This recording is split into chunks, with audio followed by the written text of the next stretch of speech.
Barakatah Yahweh, Bahashem Yahushai, Bahashem Rcha Kodash.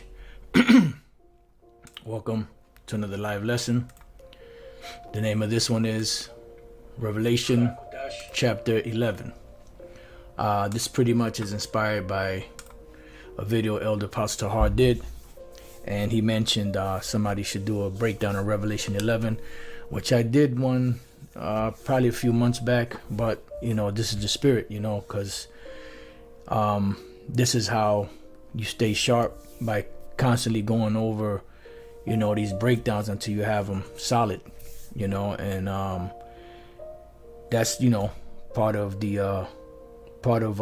studying to show thyself approved, to be able to get this knowledge, wisdom, and understanding, and be able to attain it, and hold on to it.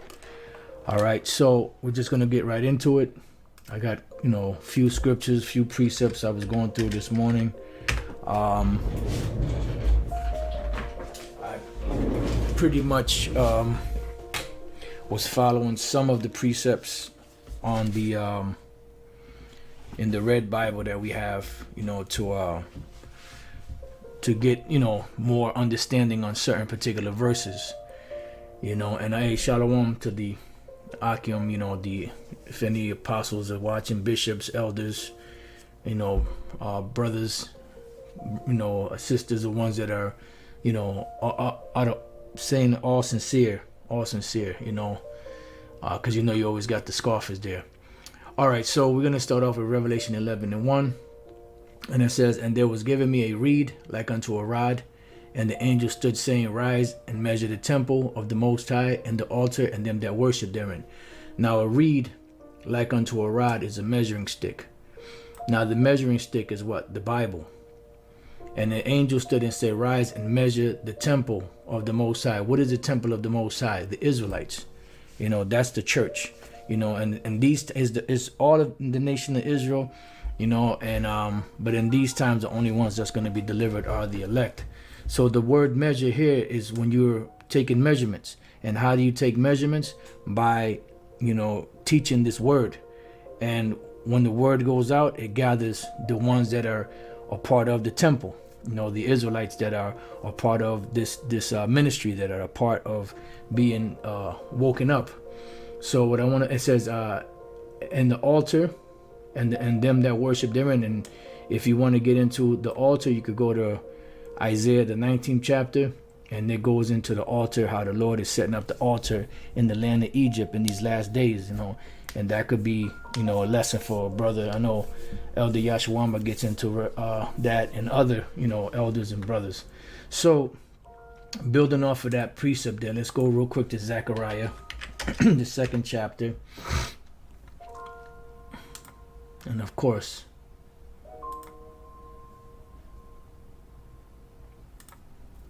Satan, boy. Satan, he's always working. He's always working. Hey, so we always got to work. So just like Satan is always busy, prince of the power of the air, hey, we just got to go harder. This is the book of Zechariah, chapter 2:1. It says, "I lifted up mine eyes again and looked, and behold, a man with a measuring line in his hand.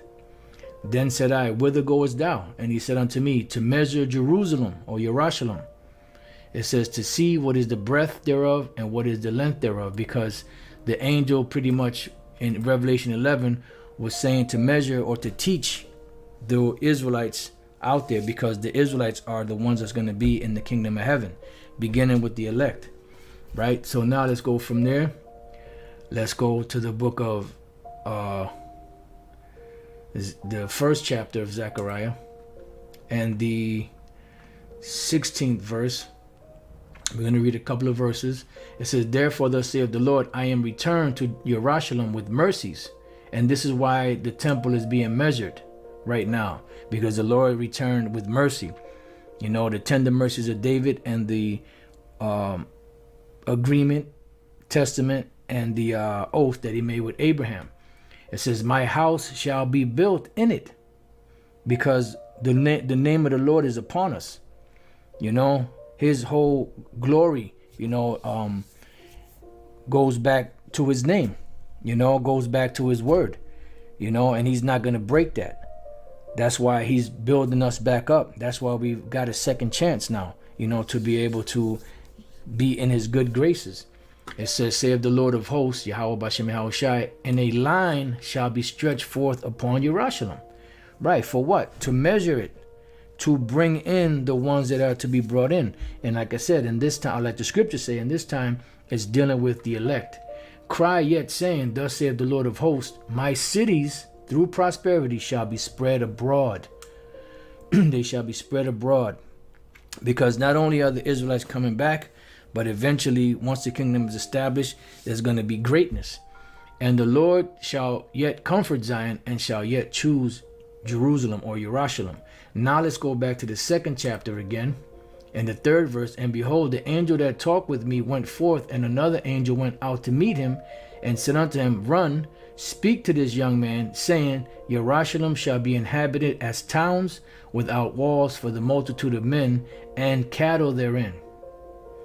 It says, "For I am the Lord, for I the Lord will be unto her a wall of fire round about, and will be the glory in the midst of her," because in the kingdom of heaven, the presence of the Lord and Yahweh, the Most High Yahweh and Yahweh Shai, will be amongst us.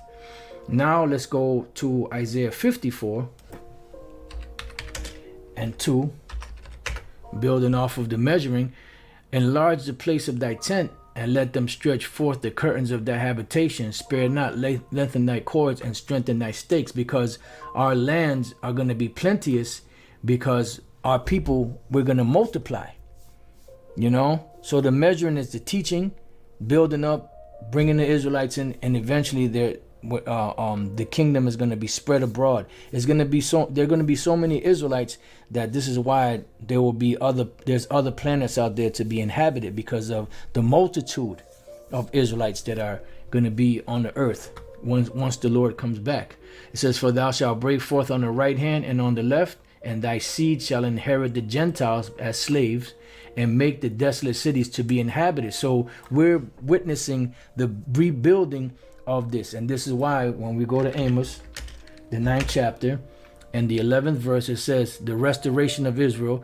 In that day will I raise up the tabernacle of David that is fallen, and close up the breaches thereof." And that's why the house of David is being built right now, which are the men and women that were with King David, And we've stressed more on the men, because the men are the ones out there doing the work as far as teaching this word.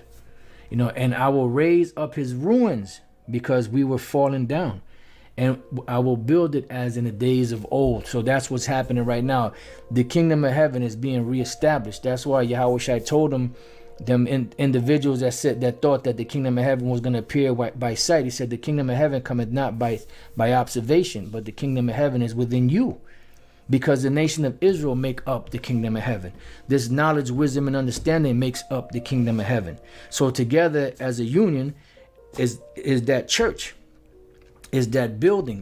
It's that the thing that the angel told the man to. The angel said to measure the temple.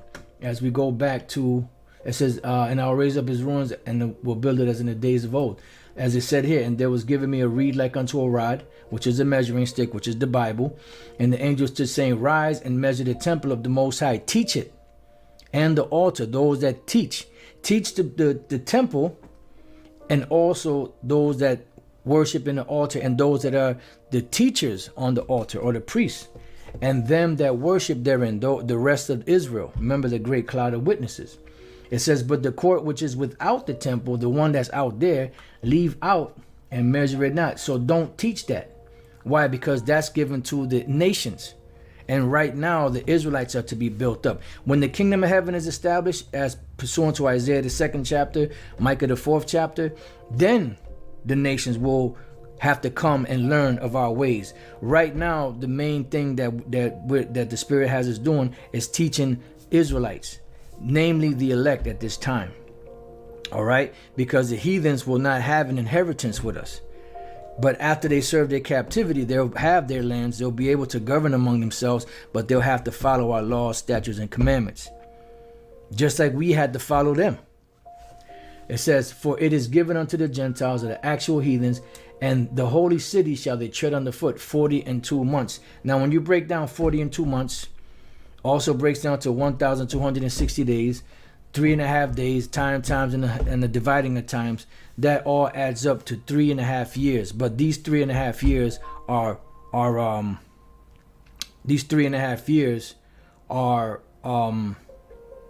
prophetic, and we're going to get into that. But it said that they shall tread underfoot the holy city, right? Meaning the Israelites. All right, so let's go from there real quick. Let's go to the book of Psalms. Before we get to the numbering, Psalm 79:1. O Most High, the heathen are come into thine inheritance. Thy holy temple have they defiled. They have laid Jerusalem on heaps. And this happened during what? This, you could go all the way back to the Babylonian Empire. So the Lord showed King David the city and the temple and everything being destroyed by the Babylonians, because King David is a prophet. He was a king, but he was also a prophet. So he actually saw this afar off. So read that again. O Most High, the heathen are come into thine inheritance. Thy holy temple have they defiled. They have laid Jerusalem on heaps. Now let's go from there to Luke 21 and 24. It says, and they shall fall by the edge of the sword, meaning the Israelites. Remember, the holy city would be persecuted. It happened through different captivities, and it's happened now in these times, and it's gonna happen again before the Lord comes, because you're gonna have what's called the time of Jacob's trouble, and shall be led away captive into all nations, which happened, and Jerusalem shall be trodden down of the Gentiles until the time of the Gentiles be fulfilled, meaning until the Lord comes back to wipe them off, from our land, take their crowns, the ones that are in rulership positions, and reestablish the kingdom of heaven on the planet Earth. And we're fast approaching that time. All right, so going back to the 40 months, let's read that again. And the holy city shall they tread underfoot 40 months, and I will give power unto my 2 witnesses, which we're going to get into that. And they shall prophesy 1,260 days, clothed in sackcloth. So this 42 months, 1,260 days, this all is a representation of the same thing. All right, let's go from there real quick to the book of, we're going to leave, am I going to need this anymore? I thought I was going to need this again. But you know what? If we need it, we'll just get it again. All right, so let's go from there to Revelation 12 and 6. And it says, and the woman fled into the wilderness, the woman being Israel, during the time of the Roman persecution, 70 AD, in that time frame. The wilderness is Africa, mainly, because Jake fled other places, but the place that the Israelites fled to, that were going to be led into captivity later on, to the place was here in America. I mean, it was in so-called Africa. Salakia misspoke. It says where she had the place prepared of the Most High, because this place is dealing with America. So the Lord had already set up a point or a place where the Israelites would have to go to suffer for a certain period of time. Now, the ones that fled into the interiors of Africa, which is the wilderness, those are the ones that were gathered together and brought over on cargo slave ships over to the so-called New World, in the Americas. So it says, and the woman fled into the wilderness because they escaped from Roman persecution, fleeing into the so-called Africa, but remember, they fled in other places, but this particular wilderness is talking about the interiors of the land of Ham, so-called Africa, where she had the place prepared of the Most High, because from that point, it was about 1,500 years later or so, they started to be shipped over to this side of the world. It says that they should feed her there, 1,260 days, and that breaks down to 3.5 years. Now, those 3.5 years are not actually 3 years, 3 years and 6 months. It's prophetic. is 350 years. And how do we know that? Because from the time that the bulk of this, because remember you had slaves here, Jake, Judah, Benjamin, and Levi coming over here already. But the bulk of them came over here around 1619, 1620. And around 1969, 1970, this is when this truth started to be taught. You know, now if the Spirit is working with you, you could see it. If not, you're not going to be able to see it. You're going to, oh, that's nonsense. But if the Spirit is with you, you'll be able to see that. Because what you see going on right now in this great awakening, when did this happen? This goes back to a man by the name of Abba Bivens. That's why everybody comes against him. That's why, you know, they come against the 12 tribes chart. That's why they come against One West, because they know what we're teaching is the truth. And there's no way that they can really refute it, but they're looking for tangible things. This thing is done spiritual. What did Yahushua tell not Timothy, what did he tell Thomas? He said, blessed is he that have not seen and yet believe, because it's going to be based upon faith.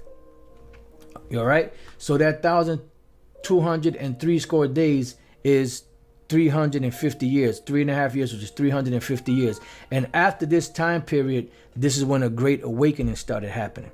So when we jump to the 14th verse, it says, and to the woman were given 2 wings of a great eagle, because she had a great escape from the Romans, the ones that were able to escape from the Romans, that she might fly into the wilderness, which is so-called Africa, into her place. Because when she got there, after a certain period of time, they started to be sold unto the Edomites and brought over to this side of the world as slaves. You see, it says where she is nourished, and Jake was nourished here. You know, even though they were in slavery, catching hell under these devils, they even though everything was messed up, jacked up, but they had room, they had board, they were fed, even though it was garbage. But these devils nourished Jake, and that's how they were able to continue to work. You know, in that case, because the other tribes were already here, the northern kingdom was already here, and the Lord had to bring the rest of the tribes over here as pursuant to prophecy to link them back together once again. All right, it says.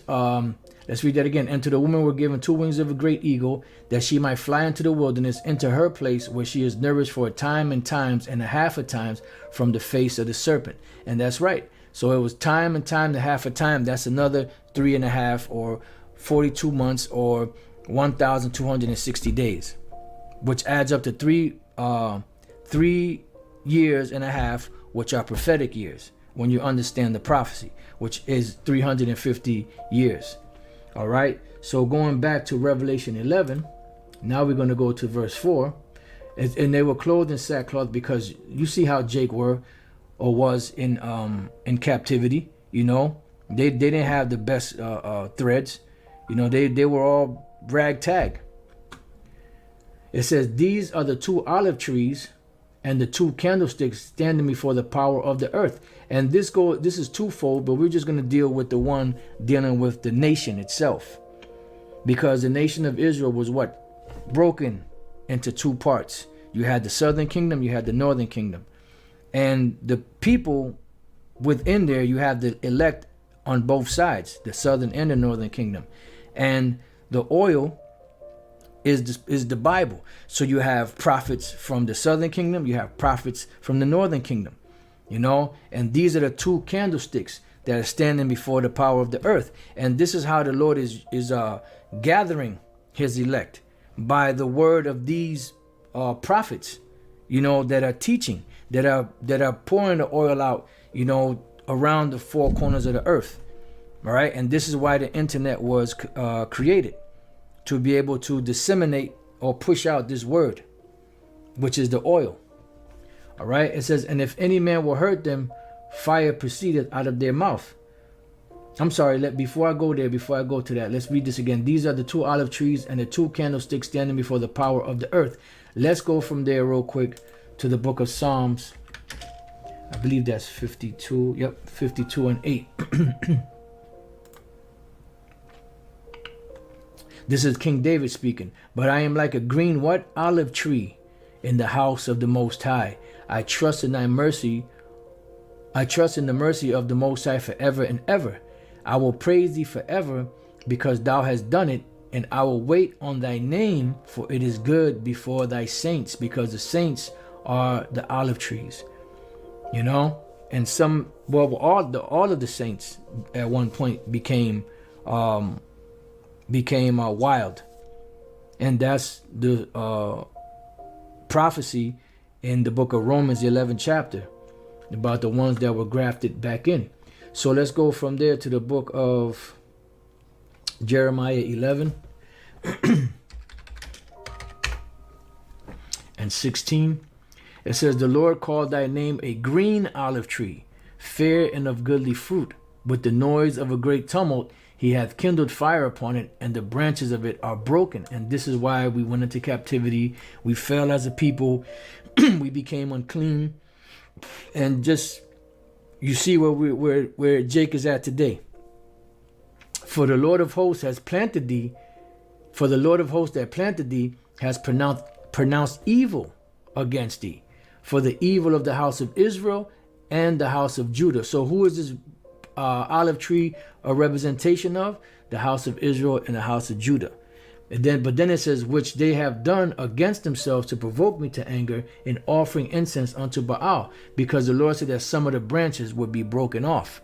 And this is why you had to have a grafting in later on, you know, in the book of Romans, the 11th chapter, because some of the goodly green olives in the olive tree fell away and became wild. All right, but that's another lesson for another time. All right, so now let's go from there back to Revelation 11, and let's go to the 5th verse. It says, if any man will hurt them, fire proceedeth out of their mouth and devoureth their enemies, and if any man will hurt them, he must in this manner be killed. So this goes back in history. You know, you had Elijah, the prophet, you had the prophets back then, and they had spiritual power. You know, and pretty much in this time, the Lord is going to give spiritual power to certain men. We don't know who, we don't know how, but the Lord, when the time comes, he will do that. But this goes back to Elijah, you know, and then it says, these have power to shut heaven, that it rain not in the days of their prophecy, which goes back to Elijah once again. When he called for the rain to stop, it was, I believe, a period of 3.5 years, I believe, or 3 years, if I'm not mistaken. And then finally it rained again. But what happened during that whole time? The Lord took care of Elijah, because Elijah did what the Lord said to do, because the Lord put the spirit in Elijah to do it. And that's why he was, you know, taken care of. So it says, and have power over the waters to turn them to blood, which Moses did that, and to smite the earth with all plagues as often as they will, which Moses again did that. All right. So the elect are going to be taken care of, you know, and eventually the nation of Israel and the kingdom of heaven. All right. So let's see what we got. So let's read on. It says, and when they shall have finished their testimony, dealing with what? Dealing with that time frame that the Lord gave for them to suffer, to be trodden underfoot of the Gentiles, of the nations, you know, to have the nations shed the blood of the saints. When that is finished, when that testimony is finished, the beast that ascendeth out of the bottomless pit shall make war against them, and shall overcome them and kill them. Yeah, because after that period of time of so-called slavery, what happened? You know, Jake was released out of captivity. You know, they went through different things, and then coming all the way up to the 60s and the 70s, you know, where they had certain programs that were given to Jake. Eventually, all of those programs, welfare and food stamps and all of that stuff that they had at one time, is slowly but surely being taken away, because we're coming into the time of the agenda of the so-called elite that they're pushing out there. So all this stuff is being taken away. So in the midst of that, what do you think is going to happen? You know, they're going to wage war against Jake once again. This is where we come into the time of Jacob's trouble, that tribulation that shall be, that there was no time like this ever on the planet Earth. All right. It says, and also the curses, the scriptures, everything came upon Jake just the way the Lord said it would. Let's go real quick to the book of Isaiah 28 real quick. It says Isaiah 28 and 12. It says, to whom he said, this is the rest wherewith you may cause the weary to rest, and this is the refreshing. So what is that? The Bible, the scriptures, which is what? The comforter. And this is where we can rest at.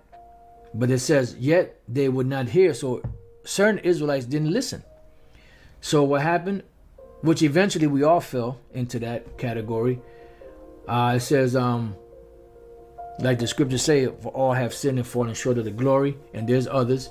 It says, but the word of the Lord was unto them precept upon precept, precept upon precept, line upon line, line upon line, here a little and there a little. That's why you go back to the curses. You go back to certain prophecies of Jake catching hell, being in captivity.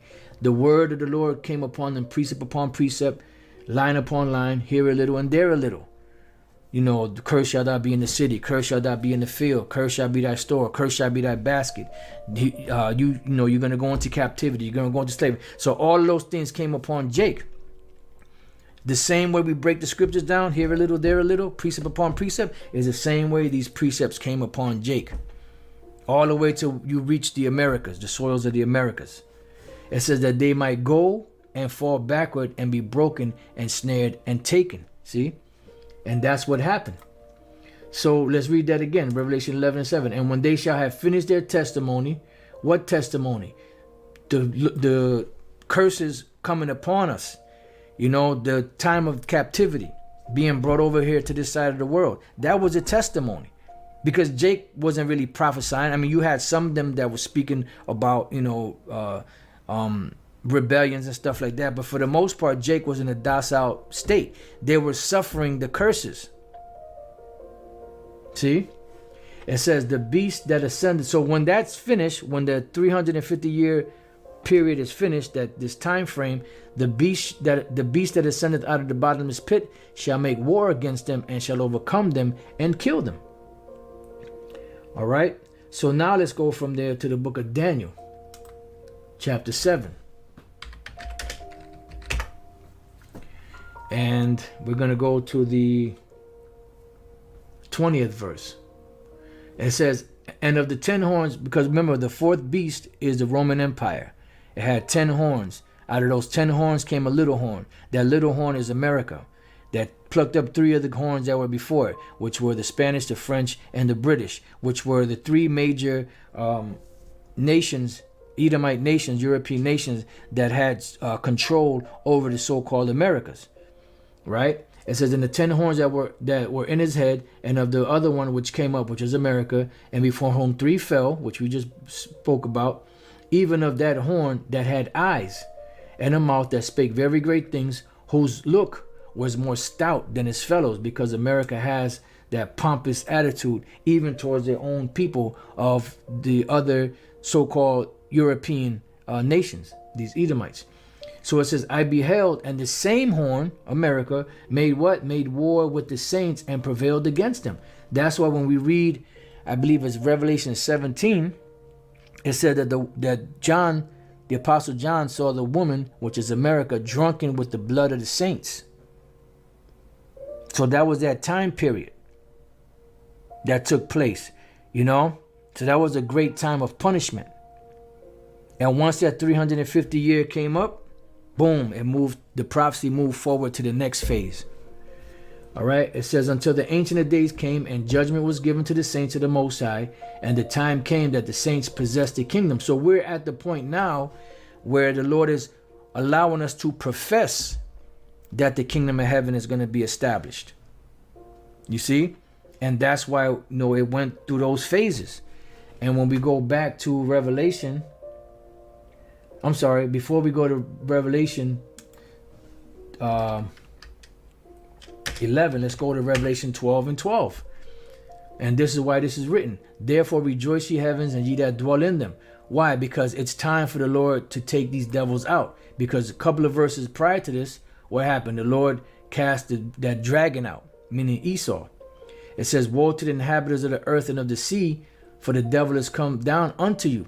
having great wrath, because he knoweth that he hath but a short time. And this is why they're pushing so hard, to get their agenda moving forward and established, because they know that they have but a short time. That's why the scripture say that when the deadly wound was healed and came back into power, it said that he had two horns like a lamb, but he spake as a dragon. Because eventually these devils are going to start playing with people. They're going to really start putting the screws in. The horns are going to really come out. They're going to start protruding more and more, because this is prophecy. The time of Jacob's trouble must come. And this is where we're at now. So the Lord is going to cause this devil to wage war against Jake. It says that there shall be a great insurrection upon those that fear the Lord. All right. So going back to Revelation 11, and let's read 7 again. And when they shall have finished their testimony, the beast that ascended out of the bottomless pit shall make war against them and shall overcome them and kill them. And that's what's going to get ready to happen. And then once Jake was to a point where the so-called civil rights movement came into place, they started to think that they were free. But what happened? Mentally, they were dead. And physically, they had the appearance of freedom, but really it wasn't. All right. It says, so it goes on to say, and their dead bodies shall lie in the street of the great city. So now what does it mean by dead bodies? Is it talking about actual dead corpses? No. It's talking about mentally dead. Let's go from there to the book of Proverbs. And we're going to get back to this. Proverbs 21 and 16. It says, the man that wandereth out of the way of understanding shall remain in the congregation of the dead. And this is why we read in the book of Ezekiel about the dry bones in the valley. It all ties together in prophecy. And this is why it's important to teach. This is why it's important to have that 12 tribe sign. Because that 12 tribe sign is a conversation piece to gather Jake out there. No matter where they may be, no matter what they may look like, as long as their line goes back to the Israelites, so-called Negroes, Latinos, and Native American Indians. So this is what was going on. So Jake was in the congregation of the dead.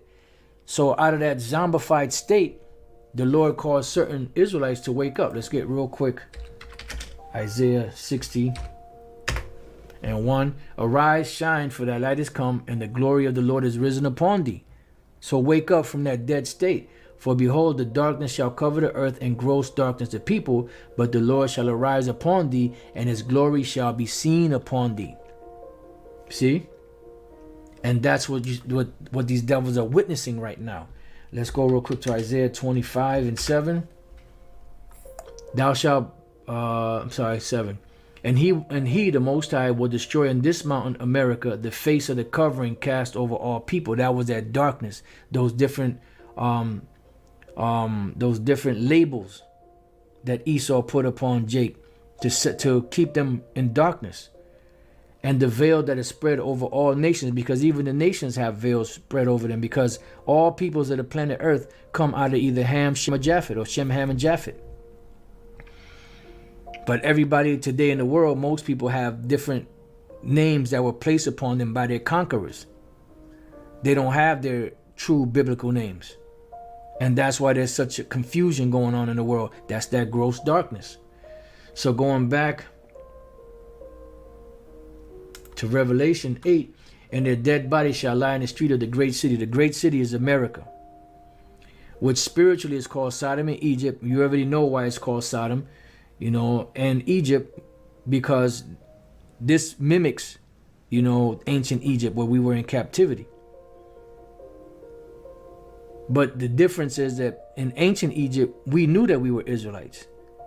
In modern day Egypt, we don't know that we're Israelites. But now there's a great awakening starting to happen. It says, where also our Lord was crucified, because Yahushua was crossed out here by the image of Caesar Borgia. Serapis Christus, and whatever other names they give that so-called white image out there that they try to paint as the Most High and his son. And they of the people and kindreds and tongues and nations, because all these nations are in cahoot with this. The kings of these nations. This is why they're going to come and be visited. The top elite among these nations and the top peoples up in them upper echelons, they know who the Israelites are. Psalms the 83rd chapter.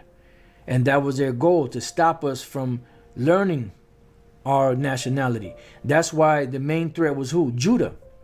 That's why Judah in slavery was not allowed to read. You know? And if they read the Bible, they were put to death. Because Esau didn't want Jake to wake up. So these nations shall see their dead bodies 3 days and a half, going back to that 350-year period. And shall not suffer their dead bodies to be put in graves, because they didn't put Jake to rest by letting them know who they were. Yahushua said, and you shall know the truth, and the truth shall set you free, or make you free. So if you don't know the truth, means what? You're in slumber. You're in captivity. You're in a grave. You're dead. So they didn't offer, to tell Jake who they were and give him that hope. That came from the Lord himself through a man by the name of Abba Bivens, which was around way before 1969. But this is when the Great Awakening happened, because there was a separation between him and the other Old Testament heads, because he was the first one that started to go into the New Testament, because the Spirit moved him, because the New Testament was important in putting the whole message together. That's why I said that those other ones, they came together bone to their bone, but there was no breath in them. They didn't have the proper understanding. It's not just like you hear Elder Pastor say it all the time. It's not just about knowing you're an Israelite. It's doing and understanding what's going on. And shall not suffer the dead bodies to be put in graves.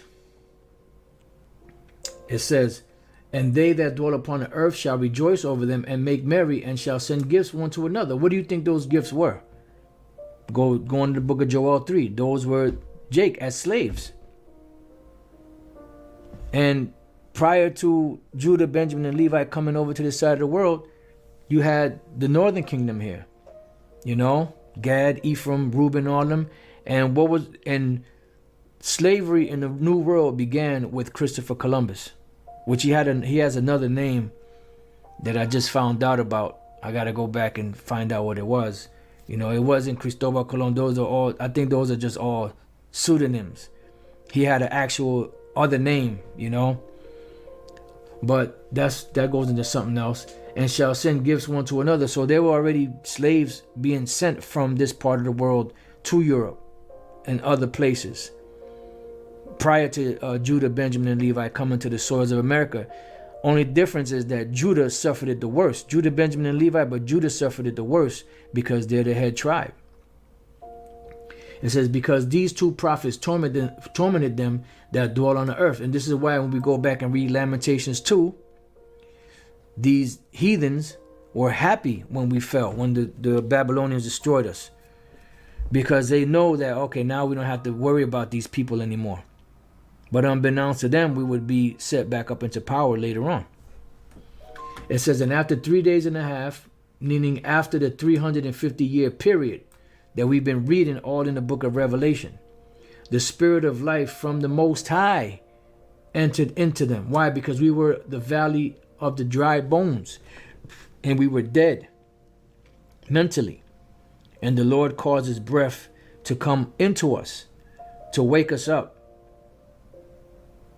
And it's not just about waking up and knowing you're an Israelite. We're also commanded to go out there and teach and wake up others also, so that they can become teachers. Talking about the men. It says, and they stood upon their feet. What does it mean that they stood upon their feet? Meaning they came to themselves. They no longer had the bowing down to make themselves as the ground for these devils to walk over. Found out that, damn, we are the Israelites. We're the best people on the planet Earth. And these mother effers, did this to us. So they stood upon their feet. And we're out there on the streets on our feet. It says, and great fear fell upon them which saw them. Who's the ones that the great fear came upon? Esau and the other nations. Or would you want more on that? Go to the book of Wisdom of Solomon, the 5th chapter. When they're going to be in terrible fear. because Jake is waking up. Let's go to Psalms chapter 50 and verse 21. And it says, these things hast thou done, and I kept silence. Dealing with Esau, you slandered us, you spoke evil against us, you did all kind of manner of wickedness. It says, thou thoughtest that I was altogether such an one as thyself. Why did you think the Most High was on your side or like you? Because the Lord didn't open up on you. But not because he was on your side, but because he was letting you accumulate that ass whipping that he's going to give you, and it was set up to punish us. It says, but I will reprove thee and set them in order before thine eyes. And then we're witnessing the Israelites being set up in order before the eyes of these nations. And that's why they get nervous. That's why they're paying this group off and that group off. That's why you got your vocab Malones, which is a joke. You got your other so-called Christians that are coming against the Hebrew Israelites and said, nope, that's not talking about this, that's not talking about that, this ain't talking about that, that ain't talking about that. Everything that we're breaking down in the scriptures, they talking about that. Nope, that's not what that's talking about. But they can't break it down. Anyways, that's another lesson. So going back to Revelation 11 and 12, it says, and they heard a great voice from heaven saying unto them, come up hither. And this is what it means in Revelation 18, which we're going to get real quick. Come up hither. Why? Because the chariot is going to be above and the elect are going to go up into the chariots. This is dealing with the deliverance from America.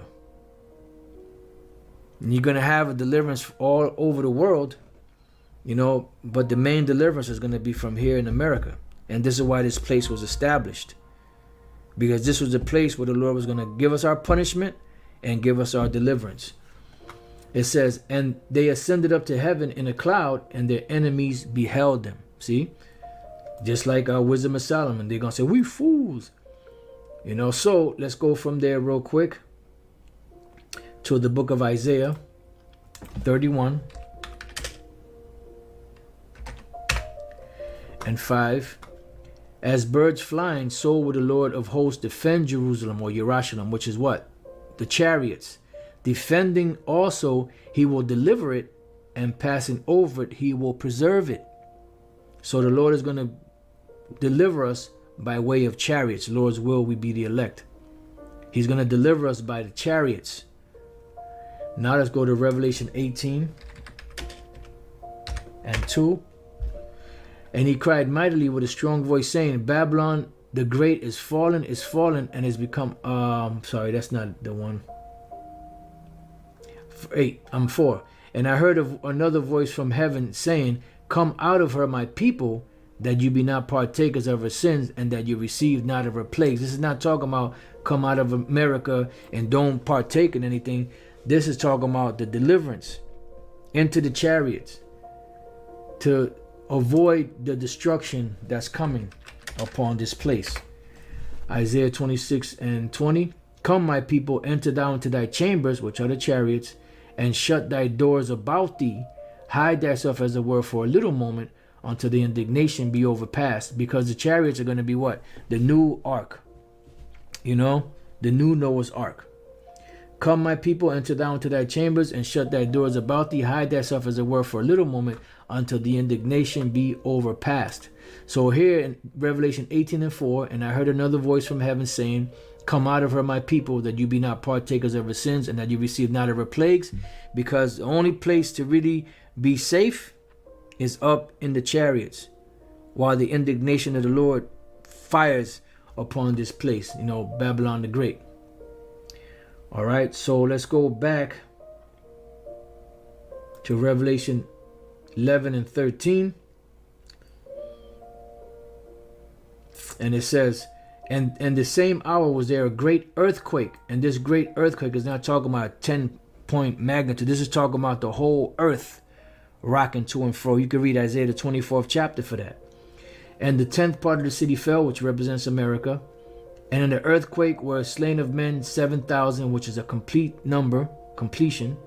And the remnant were affrighted and gave glory to the power of heaven. Yeah, the remnant are who? The ones that are going to be saved, the elect. And why are they going to be affrighted?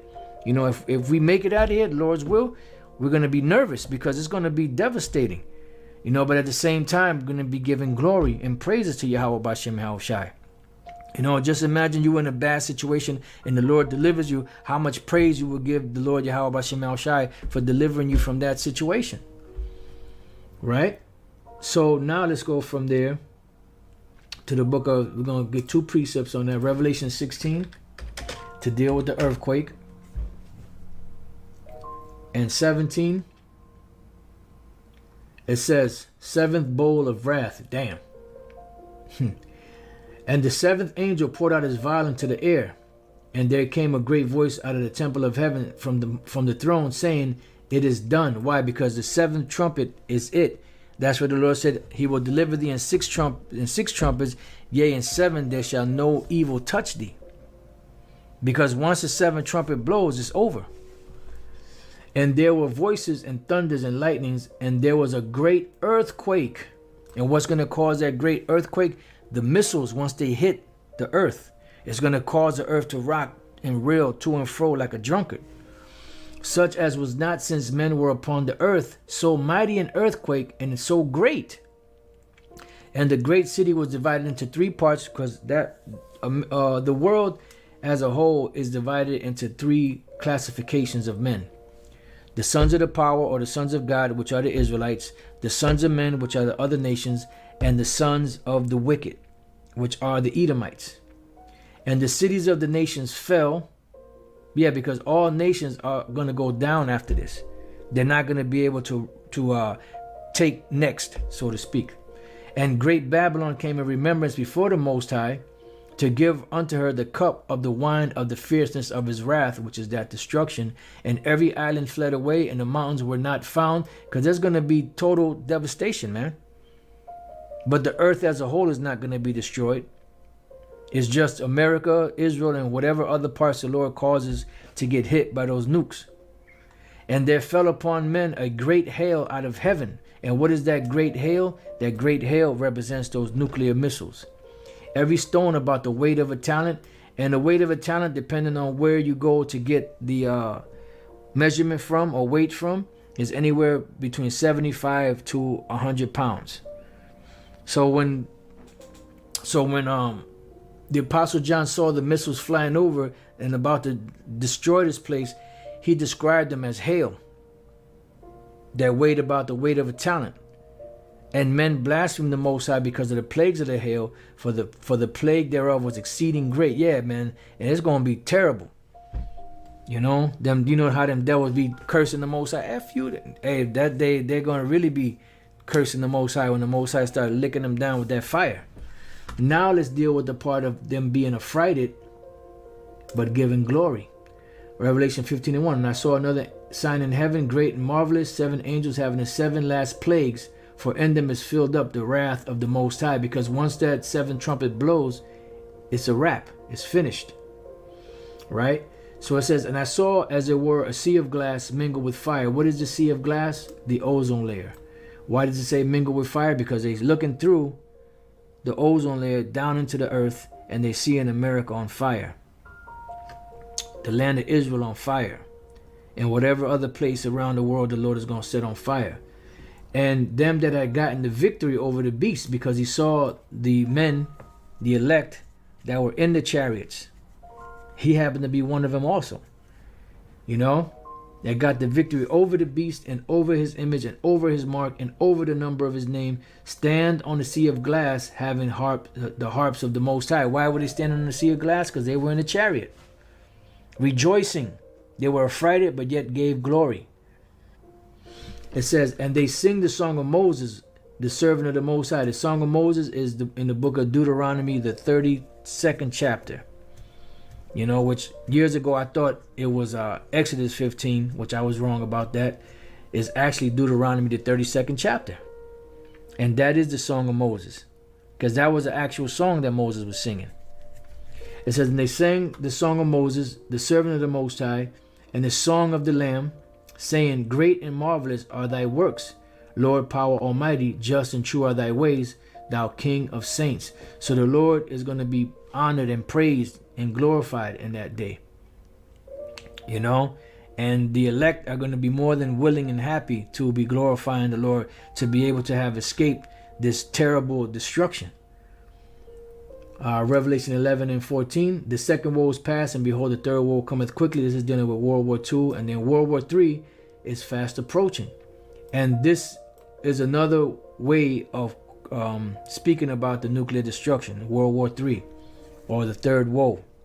This is what's going to finally bring the end to this whole situation. And after this war, there will be no more wars after that. It says, the seventh angel sounded, and there were great voices in heaven saying, the kingdoms of this world are become the kingdoms of our Lord. Yeah, so we're in that point now. And this is why the Spirit of the Lord entered into the prophets to what? To prophesy, and great fear fell upon them that heard them.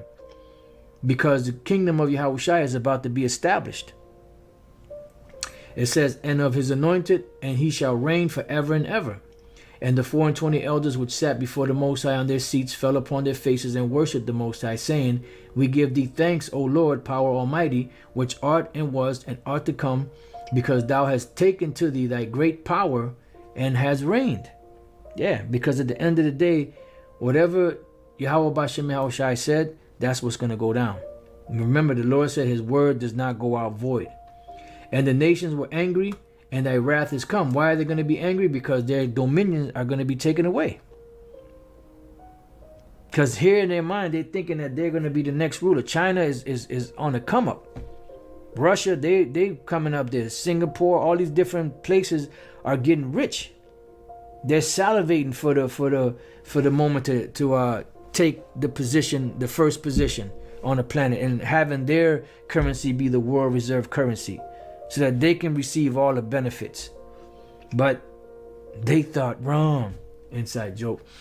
And the time of the dead, that they should be judged, and that they should give reward unto the servants, unto thy servants the prophets. Yeah, because with the destruction comes rewards. It says, and to the saints, and them that fear thy name, not just because you're an Israelite, but because of your works, your faith, in fearing the names of Yahweh Bashem Yahushai, small and great, and should have destroyed them which destroy the earth. And this is going to be the judgment upon Esau for destroying his earth. And that's just one of the things he has to pay for. The Lord is bringing his destruction for the controversy of Zion. He's going to bring hell upon these devils.